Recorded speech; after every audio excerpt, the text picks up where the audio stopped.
Well, good afternoon, everybody. As most of you know, last week we held an issues conference with Republican senators where we talked about the path forward. We talked about confirming President Trump's nominees so that they can hit the ground running and begin to implement his agenda. And we talked about our legislative agenda for next year as well. And the one thing I can tell you coming out of that conference is Republicans united around making sure that President Trump's nominees are put in place and ready to roll up their sleeves and go to work, and that we also are prepared to take care of the people's business in this country and move forward with an agenda that will help get the country back on track when it comes to the economy, when it comes to energy, when it comes to national security, when it comes to the border. You will expect us to be moving forcefully and aggressively forward with an agenda that addresses those important concerns on which the American people voted in this last election. And I will tell you, we got a schedule, which I think you've seen. It's a pretty aggressive schedule in terms of the number of days we're going to be here, but it stands in stark contrast to the way that Senator Schumer and the Democrats have run the Senate for the last couple of years. If you look at where we are today, there is so much unfinished business. We have the National Defense Authorization Bill. We haven't considered yet. It's been available since June. The Senate Armed Services Committee reported it out in June, ready for floor consideration. Haven't taken it up on the floor of the Senate. Obviously a decision made by the Democrats. Same thing is true with all the spending bills. 11 of the 12 were reported out of the Appropriations Committee last summer, available for floor consideration. We could have had them on the floor, but like everything else, that's languished. Farm bill expired. A lot of farmers and ranchers out there wondering what's going to happen with no farm bill. Water Resources Development Act, same thing. Supplemental assistance for disaster. You can go right down the list of the things that the Democrats didn't get done because they have been worried about elections for the last 6 months and not concerned about legislating on behalf of the American people. So we got a bit of a pileup. We're going to have to sort through this. But the one thing I can tell you about next year is it is going to be different. The American people, I will tell you, this is not, the way the Senate operates today is not the way it's going to be operating in the future. We aim to fix that, and it's high time that we start getting the American people's work done. And if the Democrats and Senator Schumer in the last waning weeks of this year aren't going to do it, we will take it up, and we will take the pileup that they've left us and deal with it next year. Republicans and President Trump are ready to eliminate these painful regulations and pricey subsidies on electric vehicles. Remember, Democrats tried to force-feed the American people into buying pricey electric vehicles. They tried to ban the production of traditional vehicles. They tried to bribe the Americans with cash subsidies by buying electric vehicles. Well, we're going to stop that, and we're going to save taxpayers money in the process. I have a piece of legislation called the ELITE Act, because remember, these subsidies were really designed as a way to give these elite electric car buyers a subsidy, taxpayer dollars. The Wall Street Journal took a look at this and said the amount of money being spent on these programs is hundreds of billions of dollars more than the CBO ever anticipated spending. And you know what else? People are not interested even with the subsidies for buying these electric vehicles. We've seen it. The 2024 price sales for electric vehicles has been abysmal, even with the subsidies.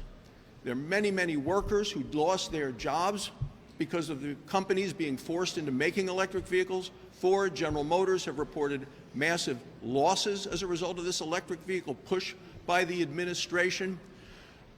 No matter any way you look at it, these things are piling up on the lots. When I talk to the dealers in Wyoming, they tell me that they can't sell these electric vehicles even at a loss.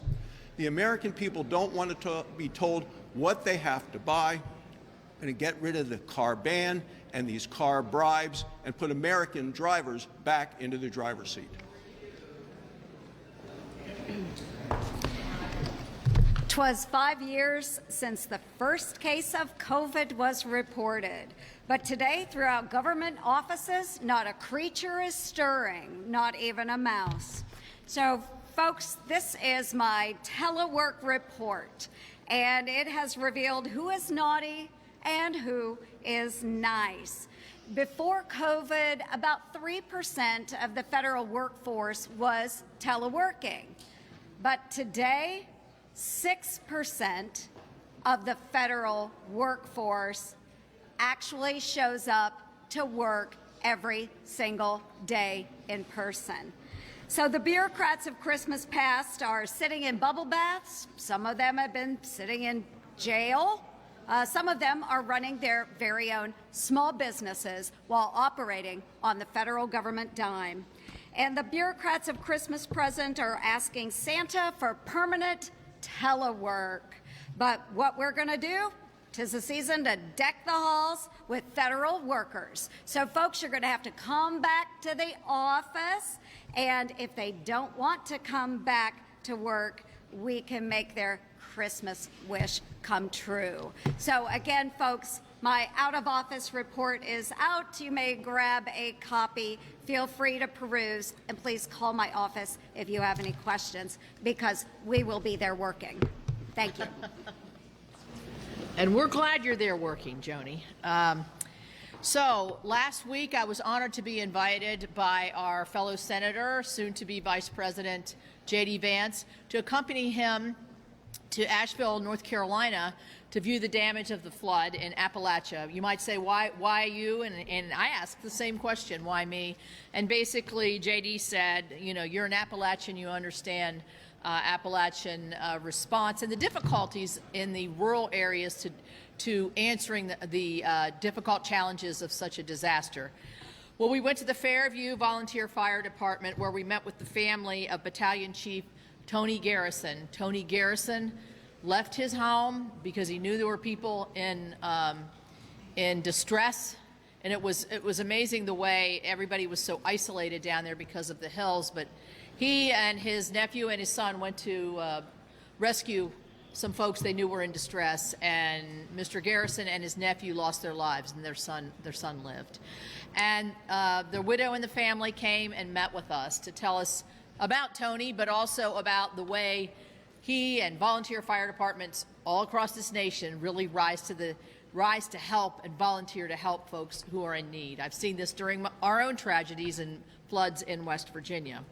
But one of the frustrating things that Senator Vance, soon to be Vice President Vance, called attention to, that I think is something I'd like to call out again, and that is to ask President Biden and the FEMA officials to grant the waivers on the direct housing dollars. What they're doing is there's people, the day we were there it was 28 degrees. There are people that are living on their properties in tents several months later because FEMA will not allow them to use the direct housing benefit. And all the president has to do, and there's precedent for it, it's been done in the past, to get folks into a comfortable home while they're waiting, temporary home while they're waiting for more permanent housing, is for the president to issue this waiver through FEMA. So I'm imploring them and him to do this. There are numerous people that are living in unsafe conditions. The hotel rooms are full, and people cannot live an hour and 2 hours away because they're still working, they have families, and they need to be close by as they're protecting their property. So I also want to say that J.D. Vance was incredible talking to the Samaritan's Purse people that we talked to, but also the volunteer firefighters and the professional EMTs that were part of the rescue crews. Our hearts go out to them. It's been a difficult time, particularly in that area of North Carolina. Vast damage. We were met by Senators Tillis and Budd, who have just been going to the mat for these folks. So I hope the president's people are listening. I hope the waivers come forward so that these folks can spend their Christmases at least with a little comfort, knowing that they're close to home and safe housing. Senator, there was word that Senator McConnell may have fallen at lunch. What did you witness, and is he okay? He is fine. He's in his office, and any other questions about Senator McConnell will refer to his staff. The NDAA has a number of pro-life provisions and even conscious protection provisions. How are you going to get that past the finish line when Democrats say that these are poison pills? Right. Well, I mean, the NDAA final negotiation, I mean, they've had a vote on it in the Rules Committee in the House already. We expect they'll have it on the floor tomorrow.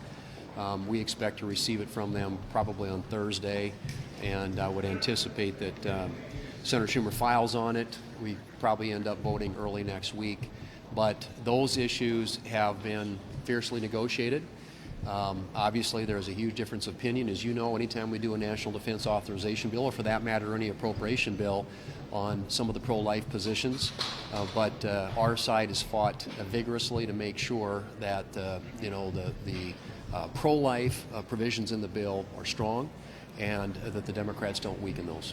Senator, at the retreat last week, you talked about border security, energy, defense, and the first reconciliation package.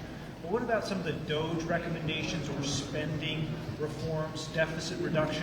Does that move in the first package or the second package? What's your vision on how to move that? I'm a big fan of DOGE. I mean, I think that this is long overdue. We need a good scrubbing of the federal government.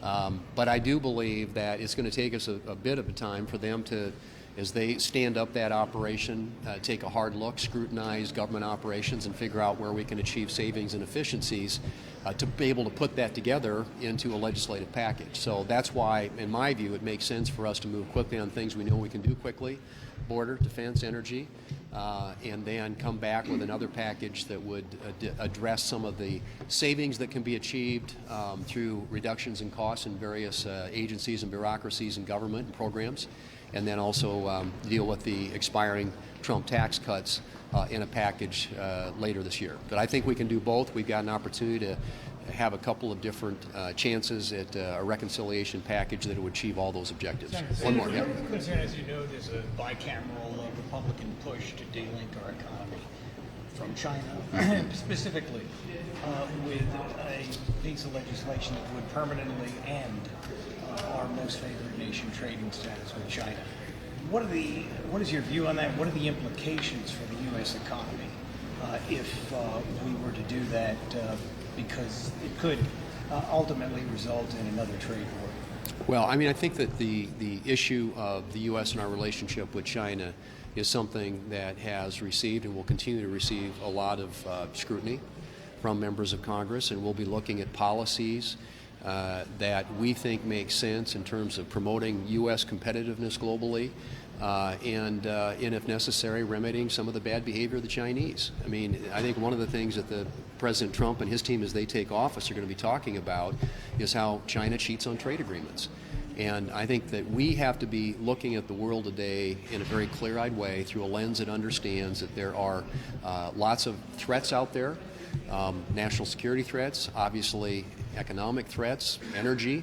I think we talked a lot about energy security being national security, and so as we address those issues, it will all be with an eye toward ensuring that the United States stays strong, competitive, and that where necessary, we're taking the steps to ensure that China is playing fairly and by the rules. And I think we know from past experience that they don't. And we know that they're constantly spying and trying to get into our networks. And I think we have to be very conscious of the threat that poses, not only to our national security interests, but I think to the daily lives and privacy of the American people.